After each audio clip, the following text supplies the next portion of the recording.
Hello my dear students. तो आज ना अपने तीसरा और आखिरी फंडामेंटल अकाउंटिंग एजम्पशंस करने वाले। फंडामेंटल मतलब एज पर अकाउंटिंग स्टैंडर्ड 1, जो कि बोला गया है कि ये तीन तो है ही है। Okay, that is accrual concept. ठीक है, अक्रूवल कंसेप्ट काफ़ी इंटरेस्टिंग है। इसको लेके बाद में चैप्टर भी आएगा, कैश बेसिस अक्रूवल बेसिस बोल के। तो इसको अभी भी समझेंगे और बाद में इसको चैप्टर में डिफरेंस वाइज भी समझने वाले। Accrual concept is one of the very important concept, क्योंकि अपने जो अकाउंटिंग करते हैं ना, जो ट्रू जो ज़्यादा बेटर पिक्चर जो देता है अकाउंटिंग का, वो अक्रूवल कंसेप्ट से ही देता है। ठीक है, एंड अक्रूवल कंसेप्ट मतलब क्या, उसको समझते हैं। ठीक है, उसको समझने के लिए चलिए शुरू करते हैं। देखो बच्चों, अकाउंट्स में अपने करते क्या है, ट्रांजेक्शन्स को रिकॉर्ड करते हैं। तो for recording of the transactions, आपको जब ट्रांजेक्शन्स रिकॉर्ड करना है, for recording of the transactions आपके पास दो तरीका है। ठीक है, दो तरीका है ट्रांजेक्शन्स को रिकॉर्ड करने के लिए बिजनेस में। एक होता है कैश बेसिस और एक दूसरा होता है आपका अक्रूवल बेसिस। ठीक है, बाद में इसका डिफरेंस भी अपने एक अलग से एक चैप्टर है किसी किसी बुक में, तो उसको अपने अलग से एक चैप्टर वाइज भी उसको समझेंगे डिफरेंस वे में। ठीक है, लेकिन अभी के लिए हम लोग सिर्फ कंसेप्ट समझने का बात करें तो भी अपने को कैश बेसिस समझना बहुत जरूरी है। कैश बेसिस क्या बोलता है?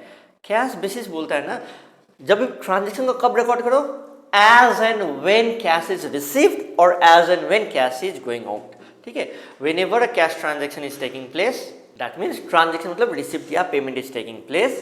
ठीक है, then you record it, then only you record it, rather than only you record. ठीक है, तभी आप रिकॉर्ड कर पाओगे, ट्रांजेक्शन का रिकॉर्डिंग तभी होगा। वेराज एक्रूअल बेसिस क्या बोलता है ना, एक्रूअल बेसिस वो नहीं बोलता है। एक्रूअल बेसिस बोलता है हम कैश बेसिस फॉलो नहीं करते हैं। जरूरी नहीं है, क्योंकि हम लोग सिर्फ कैश बेसिस फॉलो करेंगे तो अपना जो इंटरप्रिटेशन है, अपना जो प्रॉफिट है, अपना जो लॉस है, अपना जो ट्रू पिक्चर जो है प्रॉफिट एंड लॉस का, वो सही से नहीं आएगा।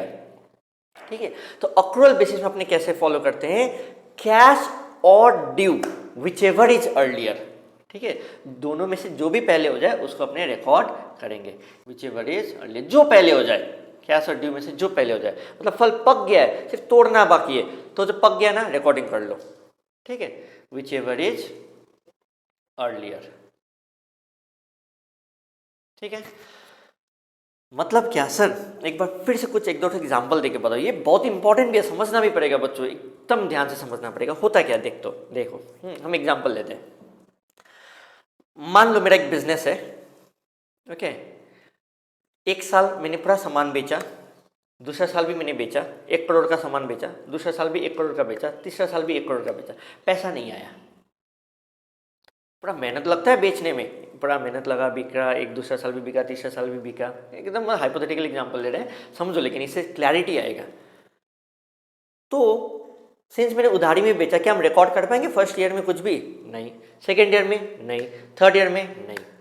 तो यदि हम कैश बेसिस फॉलो करें ना, तो first year, second year, third year में ये सारे जो ट्रांजेक्शन 1-1 करोड़ का जो मैंने उधारी में बेचा हुआ है, ठीक है, वो रिकॉर्ड ही नहीं होगा। ठीक है, वेराज एक्रूअल बेसिस में ड्यू तो हो गया ना, बेच तो दिया ना, सिर्फ पैसा ही तो मिलना बाकी है, तो तुम उसको सेल बोल के रिकॉर्ड कर सकते हो। कैश बेसिस में आप उसको सेल नहीं बोल सकते हो, लेकिन एक्रूअल बेसिस में आप उसको सेल बोलोगे, और जब बोलोगे तो आप उसको एक बिक्री मानोगे। बिक्री मानोगे तो आपको मालूम चलेगा कि इतना प्रॉफिट हुआ या लॉस हुआ, क्योंकि आप कैश और due which ever is earlier, ठीक है, उसको ही अपने क्या करते हैं, रिकॉर्डिंग करते हैं।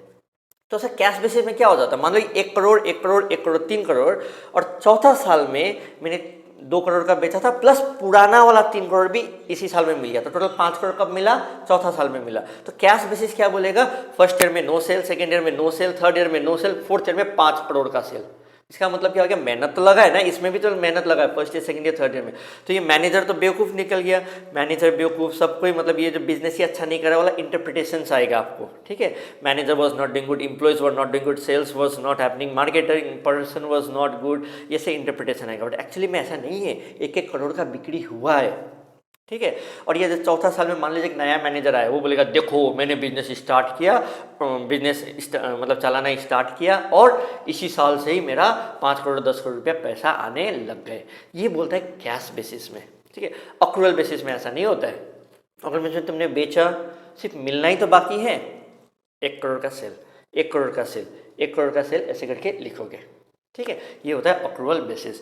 ये एक एग्जाम्पल हुआ जहाँ से आपको शायद क्लैरिटी आया होगा कि क्या मतलब इतना ब्लंडर क्या हो जाएगा यदि हम लोग कैश और अक्रूवल में डिफरेंस देखें तो। इनफैक्ट हर जगह ही अक्रूवल बेसिस ही फॉलो होता है, कहीं कहीं बहुत ही रेयर जगह में ही बेटर प्रेजेंटेशन के लिए आप सिर्फ कैश बेसिस फॉलो करते हो, नहीं तो ऑलमोस्ट कैश बेसिस ना के बराबर ही फॉलो होता है। ठीक है, एंड गवर्नमेंट भी बोलता है अक्रूवल बेसिस फॉलो करो, एंड अकाउंट्स में भी हम लोग एज्यूम करते हैं फंडामेंटली कि हमने अक्रूवल बेसिस फॉलो किया। यदि अपने कहीं पर कैश बेसिस फॉलो कर दिया या कैश बेसिस फॉलो हुआ है, तब अपने को बोलना पड़ेगा, नीचे डिस्क्लोज करना पड़ेगा, देखो मैंने कैश बेसिस फॉलो किया।